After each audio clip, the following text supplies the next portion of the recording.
Yolopark.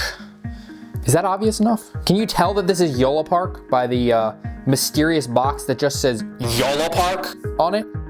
So this is AMK Mini Model Kits Wave 2, and I have not experienced any AMK Mini series kits at all. I'm only familiar with AMK Pro, so this will be interesting. Yolopark did provide this for review, but that doesn't affect anything I say because you cannot buy good reviews on this channel. So let's go ahead and get this open. I didn't want to just like jump in and kind of spoil things, but this is an impressive unboxing experience. You go from this very oddly plain box to these freakishly metallics. Like this is intense. Okay, that's all of them. There are 6 in here, as well as a special card. Does this tell us that we got a special Hound? I guess let's open Hound. Okay, so we do get the normal Hound card, but we apparently do also get translucent Hound, or is this a Build-A-Figure? I'm confused. I don't actually know what's going on here. So let's open this up. Okay, now I understand. I understand now. So it's a Build-A-Figure, so you get 6 figures, but if you buy the whole wave, you're gonna get an extra figure variant. So very interesting, and you can see they do come all dismantled like this. Not quite as dismantled as a Blockies kit, but you still have some building to do.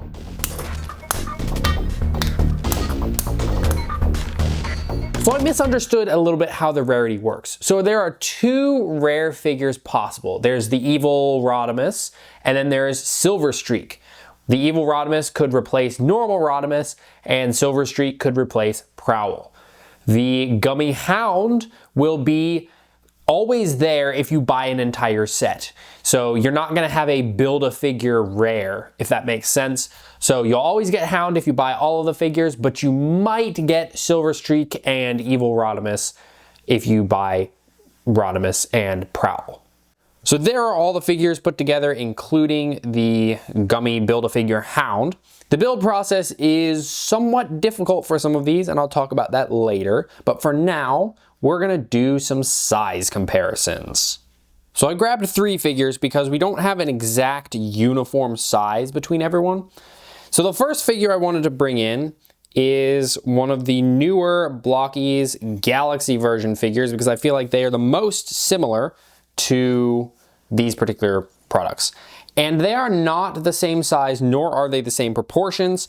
Galaxy version is much more stylized and a little shorter, so you're not gonna be able to pair your Alita with any of your Galaxy version figures. Like Optimus is about as tall as Cliffjumper, and that's a little weird.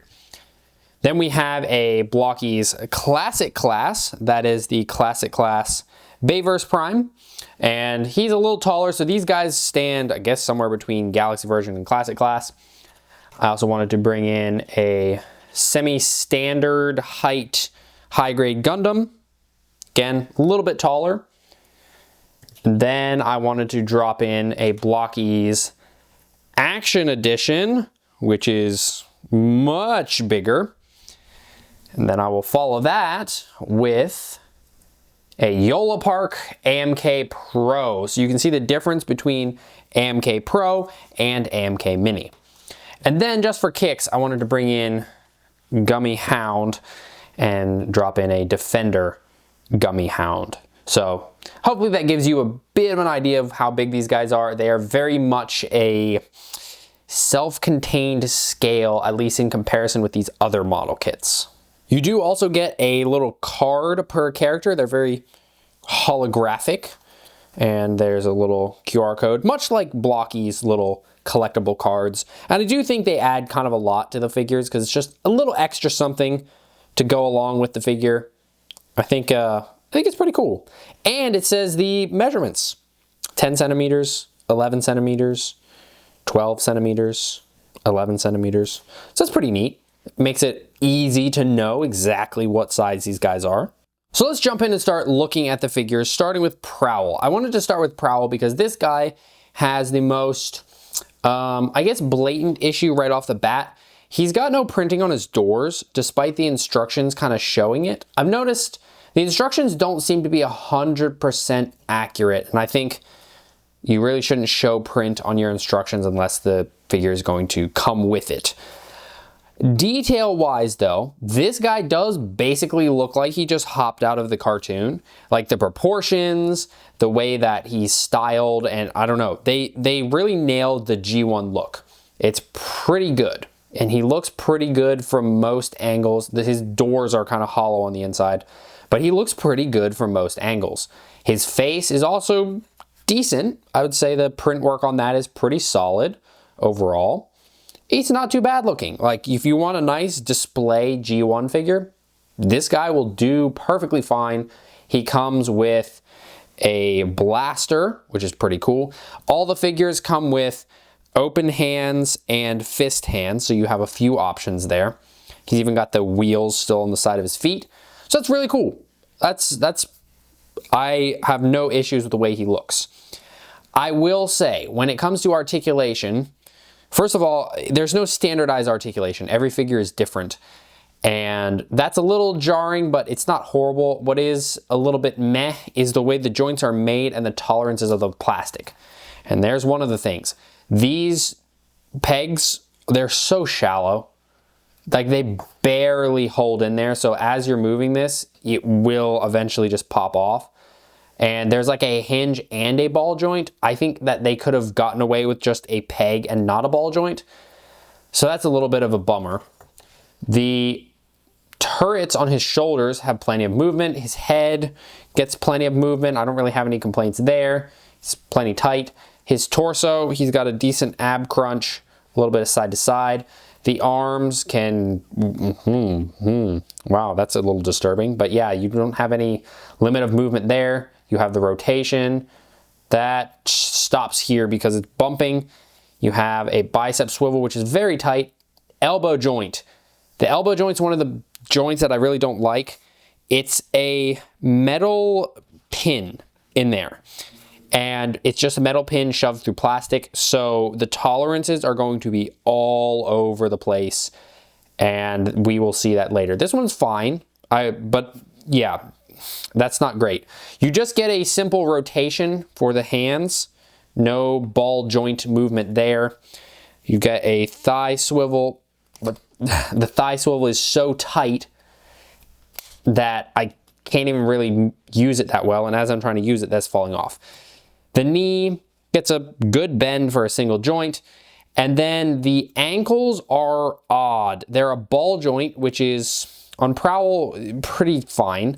Gets a little side to side. And then there's this strange like extension joint, which I guess gives you more, but I don't know. It feels a little odd. You can get a pretty decent forward like that though. Pointing, yeah, it's fine. So articulation wise, he's a little weird, and the plastic, and there goes the leg again. You do get hinged side skirts though. The plastic itself looks and feels not the highest quality. Like, I was very impressed overall with the plastic on Yolopark's AMK Pro, but so far the AMK Mini definitely feels like their materials aren't as good.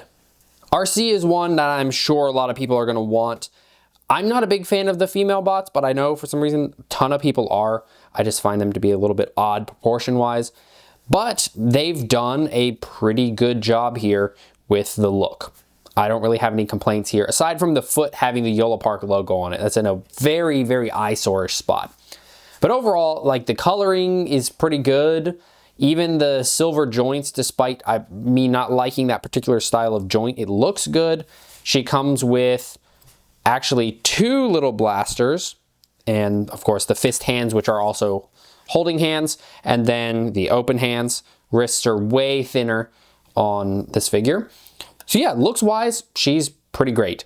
Head can be moved up and down quite a bit. It's very stiff though. The back shoulder bits can kind of be hinged, which is odd. Again, massive arm movement, pretty nice elbow bend, pretty nice knee bend. You're gonna get plenty of poses. Thigh swivel is frighteningly tight again. drop down hips, which is very useful because you can get her into crouching poses like this. None of the other bots have this. Oh yeah, she's got some ab crunch as well. But yeah, again, with the tolerances and the way the plastic is, it just doesn't feel super sturdy. It doesn't feel high quality. That's kind of what I'm trying to go for here. The face print is decent, but yeah, the plastic just isn't quite there, and the metal, again, as you move the joints, that metal's gonna wear against the plastic, and once they start getting loose, it's really hard to tighten that back up again. This wave does have my boy Cliffjumper, which is really cool to see, and he's got his big gun, which is hilarious. It's got a handle that can angle, so if you want him to be able to like shoulder it a little bit more, that's great. He's got the swinging stand on it. That's pretty cool. It's a cool weapon to get. It looks pretty good. I'm quite happy with it. Cliffjumper himself looks so derpy, and that's pretty much perfect. He looks very close to how he did in the cartoon. He's got kind of a long face. He's got the Autobot symbol on the chest. He overall looks really good. I'm also kind of impressed that they painted up the wheel on his back. Usually companies will just kind of ignore the back of the figures, but no, they actually did detail all the way around. And I'm also noticing I might have put his torso, or at least his waist, on backwards. There we go, that's better.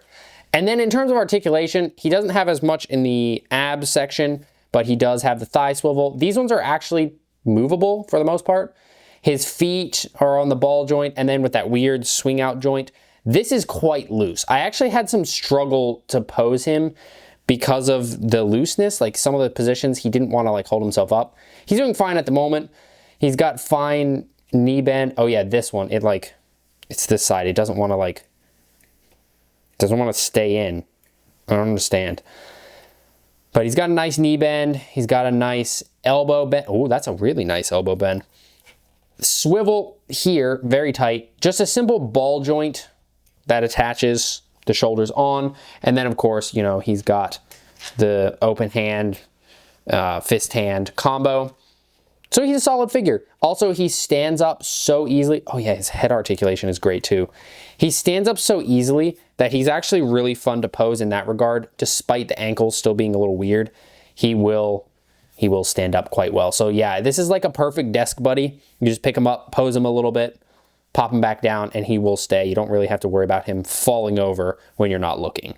Rodimus Prime. Now, this dude is very interesting for a handful of reasons. First of all, he comes with two blasters this time. They're both done in a shiny material, which is great, and they both want to just fall out of the hand. I don't know what went wrong here, but these, like, they just barely hold in there. And because of the design, they bump up against the arms, so you can't push them all the way in anyway. They look great, they function poorly. Rodimus himself actually has double joints for the elbows, which is pretty cool. He's got his little flamethrower pipe bits there. The chest has some really nice detail on it. That's actually quite cool. Like the three-dimensionality to it. Forearms have similar thing going on. Around the back, you can see his little spoiler bit. Remember what I was saying about non-standardized articulation? They did this weird like pivot and hinge thing here. So you can move the arms out to about here, and then you have like the hinge part. With this, because it's not a ball joint, it means there's no hinging forward of the shoulders, which means there's a lot of bumping. There's a lot of bumping that goes on here. It whaps into the back piece, so you kind of have to keep putting that back on. Ab, it's okay. It's not horrible, but it's not amazing. Legs, get the swivel. You get a very nice knee bend for a single joint. Again, that funky, strange, oh my goodness. Yeah, that's what that joint allows you to do. That's cool in theory, and this one is actually fairly tight. This one's a little less so, but yeah, interesting. He can really, really lean forward. Not bad. So my complaints really come to the shoulders and the fact that there's like no butterflying that's possible at all. Buddy, stand up. He also has the smallest feet out of everybody, so well, okay, I say smallest feet. And then I look over and I see Arcee sitting there. So he has the smallest feet almost out of everybody. So he's a little harder to pose. Don't like those shoulders. I think that is a over-engineered solution that actually gives subpar results. Normal Hound looks pretty darn good, I must say. He's got a lot of detail on him. He's got really good proportions. He's got, again, detail around the back. I'm quite impressed with that. He's got his little shoulder cannon. The face has a little bit of like scratching or something on the paint, so that's a little weird. But out of all of the figures so far, he suffers the most from just parts not fitting well. Like the thigh swivel, like it's not even put together all the way, and it's almost impossible to turn. The knee joint is very tight, which is a good thing in this regard, but it's tight to the point of like, I start to worry if it's gonna break or not. Then the elbows are a little more on the loose side. It's just, I don't know. It doesn't feel like they've fully ironed out all the kinks in the production process, so these feel a little bit weird in that regard. We do have a little tiny blaster, and then he's got the articulating blaster on his shoulder, which is nice. He has not much of the back, well, back and front are both kind of limited, but he does have more side to side than some of the other figures.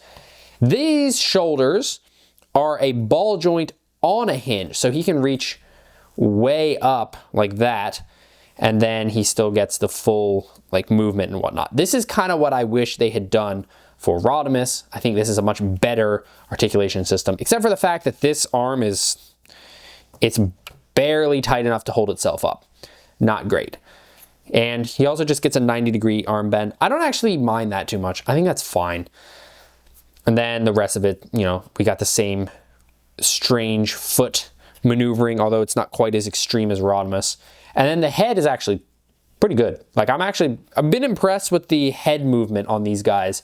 I can't really ask for much better for most of them, to be honest. And then we have a Hologram Hound, who's really, he's identical. He's just the same body, just recolored. Only 10 times more frightening because he's clear plastic, and much of him came pre-assembled, so that makes me go, huh. Yolopark knows this plastic might not hold up. Also, he does have slightly more detail on the little vents up here. There's no paint on there for this guy. Interesting. But yeah, he's all the same but clear, and I really am like, oh, I don't want to ever take him apart. I don't really want to even mess with him too much because he feels like, as I was popping the joints together, it felt like I was about to snap it. It did not feel good. He's got his blaster but ain't clear. And again, some of these joints, like this arm joint, just not great. And again, it's a metal pin through plastic, and that's not great for creating friction. He looks great though, especially with the light coming through him like this. Really cool. He looks great alongside Hound. Great for doing poses, but like, that's frightening plastic. And my favorite of this whole wave, Jazz. He's really good looking. Like, he looks pretty much perfect. I don't have any complaints with the way he looks. It's great all around. I think the paint on the lower legs could have been done a little better, but the head looks pretty good. The Autobot symbol on his chest looks pretty good. Overall, he just looks really great. And then he's also pretty fun to pose. Now, I found it interesting. This one actually has, like, he's got screws on his knees. So you could actually tighten this up a little bit if you wanted to. That's quite nice to me. What's not quite nice is the fact that I can barely move the ball joint on the ankle. It was such a pain to get in. It's just, again, the tolerances are not there. Like, the ball joint is literally too big for the socket, and it results in what feels like I'm almost snapping this every time. I've got to, it just doesn't work well, which is disappointing because I really like posing him otherwise, but the ankles are so rough. They're so rough. Thigh swivel, great. Arms are just a standard ball joint, which I'm quite happy about, more standardized. He has a pretty nice arm bend. So Jazz has actually apparently got double jointed elbows. At first, the other joint was stuck and wasn't actually bending, but once it unstuck, you get a massive arm bend, like so impressive.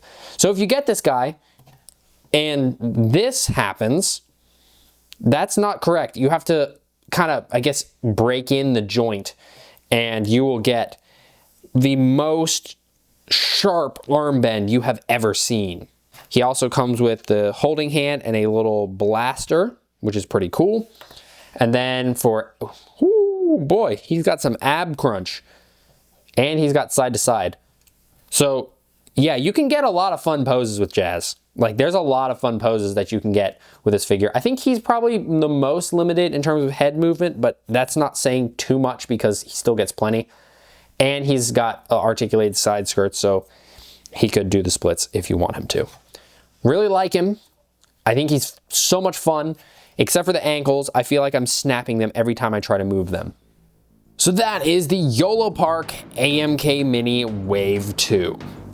And it's such a mixed bag because this is great for people who really want hyper G1 accurate stuff. Personally, I love the stylized look of blockies, but I know not everybody likes that, and the Yolopark figures are a perfect choice for those who want more cartoon accurate style. Articulation is strange but serviceable for the most part, but I just really feel like the quality isn't all there. The tolerances are weird. I felt like I was gonna break stuff just assembling them. The plastic itself feels a little off. So it's a mixed bag. It's a very mixed bag.